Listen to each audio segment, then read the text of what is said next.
This is a video that I never thought I would get edited. I don't really have any excuses. I'm not really sure why, but I had a really hard time finding the motivation to get this edited.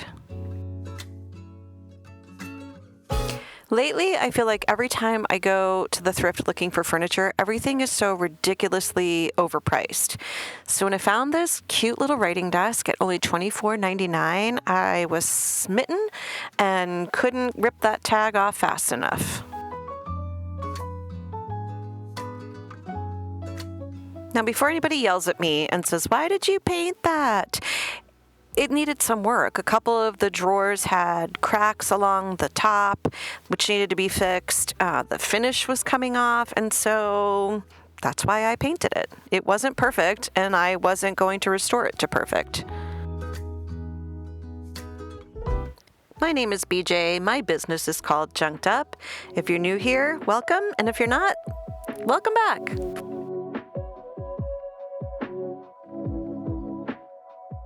As with most of my projects, I am using Debbie's Design Diary DIY paint, which is a clay-based paint, and I started out with a single coat of the color Weathered Wood.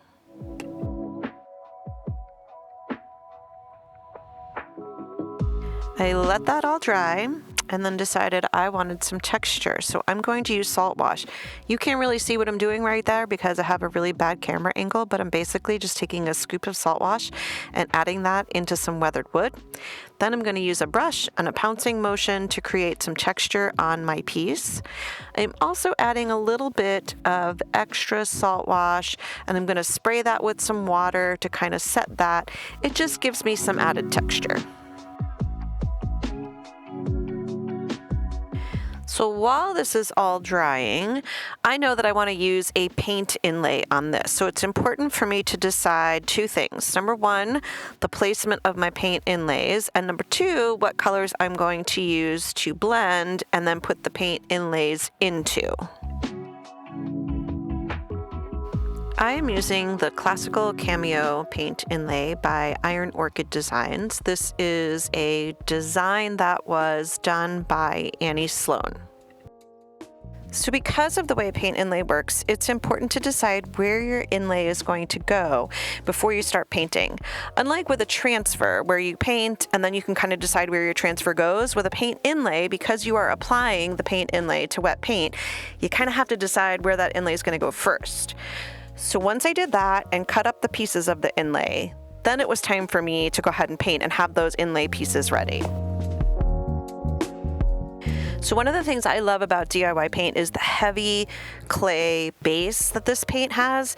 You'll see I had very little paint left in that jar, and it was kind of dried up a little bit, but I just added some water and I was able to reconstitute that paint, and I had enough to go ahead and use this for another project. So while I'm blending my colors together, I'm misting with water and sometimes misting my blending brush with water, and that really helps move the paint around. The technique that I am using in this part here, I have in another video, and I will link that down below, where I go into further detail about why I am doing this the way I am doing it.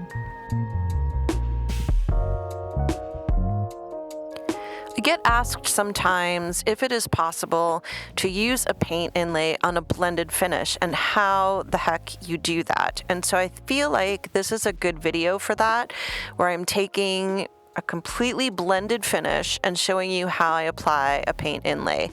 The nice thing again about DIY paint is that because it's a clay base, I feel like there's a lot of open time, and by just misting a freshly painted surface, I'm really able to keep that open time, which allows me to put down the paint inlay into the wet paint and get a good outcome.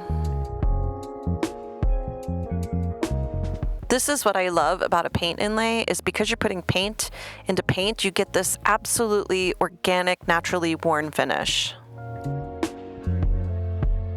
We're going to come back to this drawer front a little bit later on when I change my mind on something, and I'm going to give you a valuable lesson about something that I learned. Another super cool thing about the paint inlays is that you can cut them up and use them however you want to use them. So 2 people using the same inlay will probably have projects that look completely different. This is how I like to blend paint. I use a different brush for each paint color. So in this case, I use 3 different paint colors, so 3 different brushes to put the paint on. And then I mist it, and then I use a separate brush for blending. Again, I'm going to use that frottage technique, which is pulling some of the paint off with a cloth. This is a technique actually that I learned years and years ago when I watched an Annie Sloan video, and she did this. I think she was doing a door in green color, if I'm not mistaken, and I loved it so much because of the way it just pulls paint off, and it's kind of unpredictable and organic, and I just love the way it turns out. You will notice I'm not using a ton of paint. So the paint doesn't necessarily have to be super thick. It just has to be wet in order to be able to grab the paint that's on the carrier sheet for the paint inlay. You do want to make sure that you just dampen the back of that carrier sheet, because that really activates the paint that's on the inlay and gets it to stick to your surface paint. I don't know about you guys, but I find it incredibly satisfying when I pull these off and it reveals that gorgeous design that's left behind. So sometimes, and this doesn't happen to me with every project, but sometimes you get a little bit of a halo effect around where your paint inlay is. This piece is going to be heavily distressed anyway, so I'm just taking like a little offset knife and just kind of going around and mushing that paint while it's still wet, and so you'll never see it. So I don't want to bore you with 24 minutes of me just picking the little pieces of paint and salt wash off my piece, but just know that this process for me sometimes can take days because I just really enjoy doing it. All that texture that I created in the beginning with the salt wash that's underneath this blended paint, I go ahead and I just pick all that off, and that's what gives me that nice distressed look.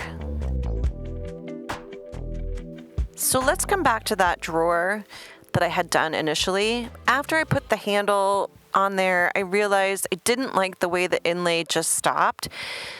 So I'm going to add another piece of inlay. Keep in mind that this paint had been dry for several days. So I'm trying to reactivate paint that has already started to cure, and it's not going to work. I don't know why I thought cutting the inlay would work. It ends, spoiler alert, it ends up not working.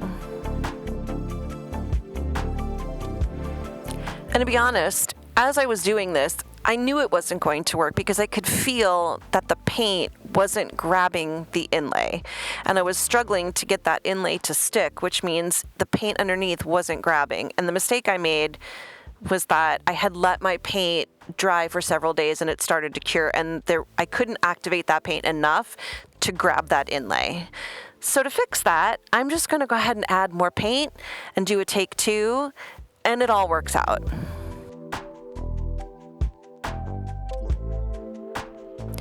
If you are looking for any of the paint that I am using, or looking for this paint inlay or any of the paint inlays from IOD, you can head over to my website, junkeduphome.com. I will put the link in the description box below, and they're all listed right there.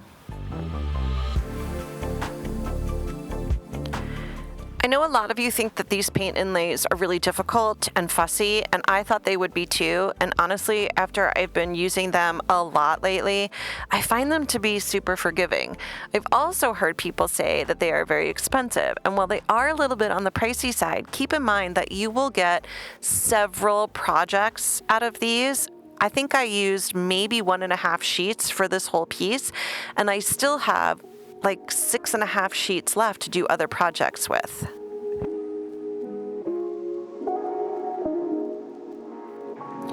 I stretched my DIY paint in the color Weathered Wood as far as I could, and I finally ran out. So I switched to I Love Hue paint in the color Worn Leather, which is very, very similar to the weathered wood. You'll see how nicely these two paints play together. I'm blending two different paint lines, I Love Hue paint and DIY paint, and they work great.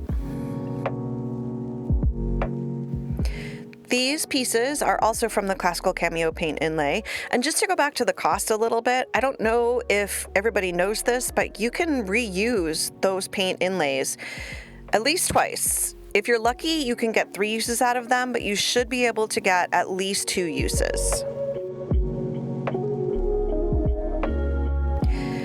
Before I do anything else, I do need to seal up that paint inlay because you can reactivate that. So it is open, meaning you can reactivate that. So if you're going to use a top coat, brush on top coat, or you want to do some blending over that, you will reactivate that paint. So I just use a spray on varnish, which dries super fast. You can use a fixative, you can use watered down top coat, anything, just so you set the inlay so you can go ahead and finish up what you're doing.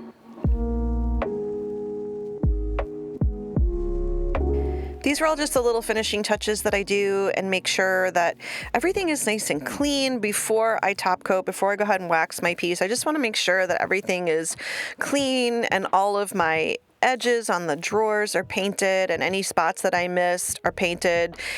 And it's like my brain is signaling like, okay, time for wax, and then we're done. I am using clear wax. It is DIY Paint Clear Wax, which is a really nice wax to work with. It is super soft and has basically no odor, so I'm not getting knocked out or giving myself a headache as I'm using it. After everything is waxed, including right over those paint inlays that I sealed with the varnish, I usually let my piece sit overnight. 24 hours is great before I come back and buff it with a soft white lint-free cloth.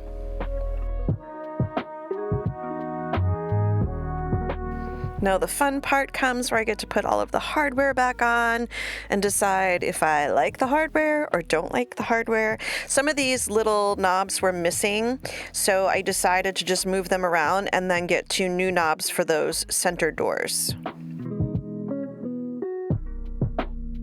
So if you're not like me and you just want to be done with your piece, you can skip this step entirely. But I love to do just a little bit of dark wax, or in this case, black wax, for some added depth, dimension, and shading. And I like to do this once I put the hardware on because I generally like to shade around the hardware just to kind of simulate like years and years of people pulling on those knobs and getting the oils from their fingers onto the paint.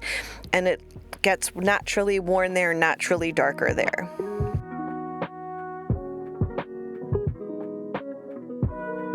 I'm also adding some black wax on the bottom of the feet and then just in all those little crevices. And I almost use the wax with a dry brush technique, so it's not a lot of wax on that brush, just a little bit. I actually even wipe some off on a cloth before I hit my piece. And the nice thing about doing the clear wax first is if I get too much black wax or I get it in a place I don't want it, I can just use clear wax over that and it takes off that black wax like a magic eraser. I finished up with a little bit of gold gilding wax on all of the hardware just to kind of tie everything together. And here we have the finished look.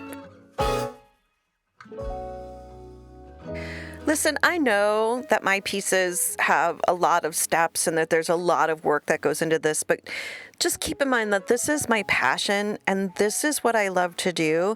I don't offer these as like a step-by-step tutorial, but more as an inspiration for you guys to try new colors, try new techniques, try new products, and just be inspired. So thank you so much, and I will see you guys next time. Bye.